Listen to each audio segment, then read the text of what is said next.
des femmes violentes et impitoyables. Aujourd'hui, nous vous présentons les femmes criminelles de loin les plus dangereuses au monde en nous rendant non seulement au Mexique, en Italie ou même en Lettonie, mais aussi en jetant un coup d'œil sur les dernières décennies. Entre autres, nous vous présentons l'une des chefs de clan les plus redoutables d'Europe. Nous vous montrons la pire criminelle de guerre d'Allemagne et nous vous expliquons pourquoi les hommes, en particulier, devraient se méfier de cette vieille dame apparemment sympathique.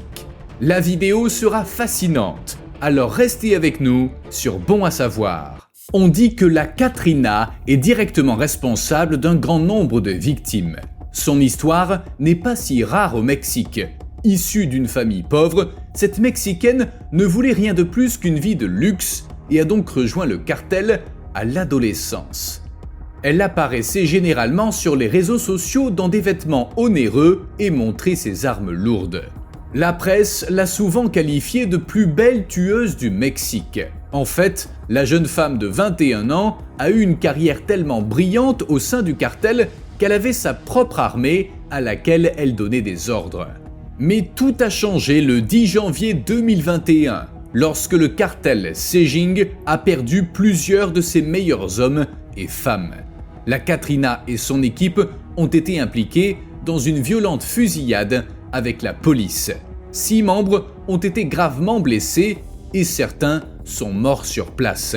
La Katrina faisait partie des victimes. Nous poursuivons avec la femme la plus maléfique du monde, l'américaine Judy Bueno-Ano, également connue sous le nom de Veuve Noire. Pour financer sa vie, l'américaine ne ciblait pas forcément les hommes, mais leurs assurances-vie. Elle a donné à son premier mari, James Goodyear, des comprimés de vitamines spéciaux qui n'étaient pas remplis de vitamines, mais d'arsenic mortel. Son acte était motivé par une police d'assurance-vie de 200 000 $ que Judy avait souscrite pour Goodyear. Ce montant était extrêmement élevé pour l'année 1962 et a fait de Judy une femme extrêmement riche. Mais Judy était loin d'être rassasiée et son second mari, Bobby Joe Morris, allait lui aussi s'éteindre de la même manière 12 ans plus tard. En fait, Judy ne ciblait pas seulement les maris, elle administrait également les pilules empoisonnées à son propre fils Michael. Il a même été paralysé par l'ingestion constante du poison et confiné dans un fauteuil roulant. En 1979, Judy a emmené son fils de 19 ans sur un lac pour une excursion en canoë, dont seule Judy est revenue. Judy aurait délibérément poussé son fils dans l'eau afin d'obtenir 3 polices d'assurance différentes qu'elle avait souscrites pour lui à l'avance. Mais en 1983, la veuve noire est allée trop loin. Lorsqu'elle a voulu faire la même chose à son mari numéro 3, John Gentry, l'empoisonnement à l'arsenic n'a pas fonctionné et elle a alors placé une bombe dans la voiture de Gentry. Elle a explosé comme prévu, mais Gentry a survécu à l'attaque et c'est lui qui a témoigné contre Judy Bueno-Ano. Même si la police était sûre d'avoir découvert en Judy une véritable tueuse en série, elle n'a été accusée de tentative de meurtre sur Gentry qu'au printemps 1985. Apparemment, l'affaire était suffisante au tribunal, car cette criminelle redoutée de 42 ans a été l'une des rares femmes de Floride à être condamnée à mort. Sa peine a été exécutée en 1998 sur la chaise électrique. D'une tueuse en série condamnée, nous passons maintenant à l'une des cybercriminelles les plus dangereuses, qui n'a été condamnée que récemment et dont la peine n'a pas encore été prononcée. L'année dernière, un tribunal américain a condamné la pirate informatique lettonne Alla Vitte, accusée d'usurpation d'identité, de fraude bancaire et de blanchiment d'argent à grande échelle. La femme de 55 ans serait membre du groupe de pirates informatiques Conti, qui a gagné 180 millions de dollars rien qu'en 2021. Vitte aurait demandé à d'autres membres du gang de pirater des millions d'ordinateurs pour obtenir des informations bancaires et d'autres données sensibles afin d'extorquer ensuite les victimes. La pirate informatique, qui travaillait sous le pseudonyme de Max, ne se contentait pas de pirater des particuliers, elle attaquait également les systèmes informatiques d'hôpitaux, d'écoles, de services publics et de gouvernements.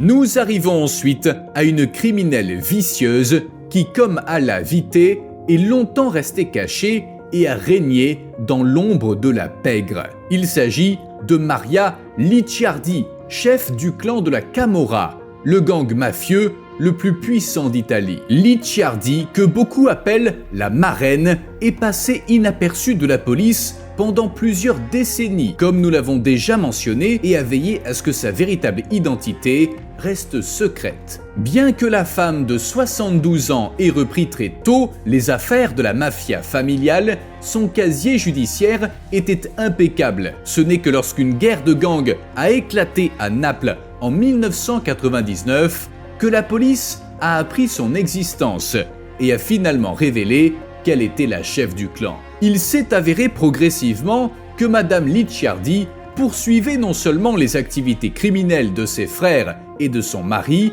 mais qu'elle les avait développées. Aux activités illicites de drogue, d'extorsion et de contrebande s'ajoutaient de nombreux crimes violents et prostitution. Ce secteur avait longtemps été considéré comme tabou pour le clan Camorra, mais Licciardi a brisé le code d'honneur afin de rapporter encore plus d'argent au clan. Aujourd'hui, cette femme de 72 ans est toujours l'une des personnes les plus dangereuses d'Italie et se trouve toujours au sommet du clan de la Camorra, même si elle est en prison depuis 2021.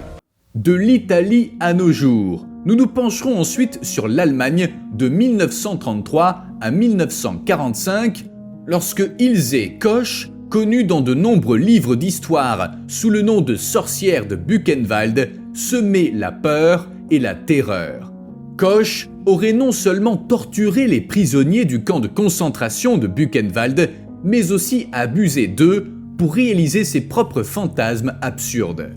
Avec son mari, Karl Koch, officier du camp de concentration, la femme au foyer vivait au centre du camp de concentration dans une luxueuse villa où les prisonniers devaient à plusieurs reprises nettoyer et cuisiner pour Ilse, car elle était trop paresseuse pour ses tâches. On dit également que Koch avait un sens du plaisir macabre et sans cœur et qu'elle assistait souvent à l'exécution des punitions dans le camp de concentration. En 1947, Ilse Koch a été inculpée par les Américains et un tribunal allemand pour ses crimes lors des procès de Buchenwald et elle était d'ailleurs la seule femme inculpée. Ilse Koch a été condamnée à la prison à vie pour ses crimes contre l'humanité. Nous avons déjà parlé de la veuve noire qui a tué son mari et nous voulons maintenant vous présenter la veuve blanche dont le crime horrible a coûté la vie à plus de 400 personnes.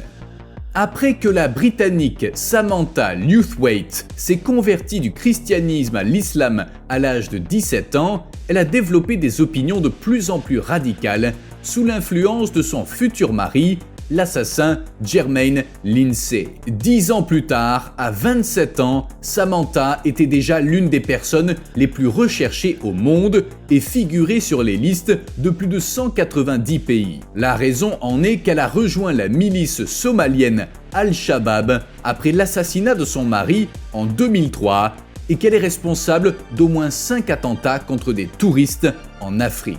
Elle a également été accusée d'être à l'origine d'un attentat qui a fait 71 morts à Nairobi. Le problème est que Sherafia, comme on appelle désormais Lewthwaite, n'a pas encore été arrêtée, bien qu'elle soit extrêmement importante pour la police. Elle est considérée comme une très bonne organisatrice qui recrute notamment des jeunes femmes et des enfants pour rejoindre son équipe. Elle les forme ensuite pour qu'ils deviennent la prochaine génération de dangereux tueurs. C'est pourquoi les experts la considèrent comme l'une des femmes les plus influentes et comme une menace majeure pour le monde occidental. Pour cette raison, elle figure également sur la liste d'alerte rouge d'Interpol. C'était notre vidéo d'aujourd'hui sur certaines des femmes criminelles les plus dangereuses au monde. Abonnez-vous si vous avez trouvé la vidéo intéressante et nous vous donnons rendez-vous la prochaine fois ici sur Bon à savoir.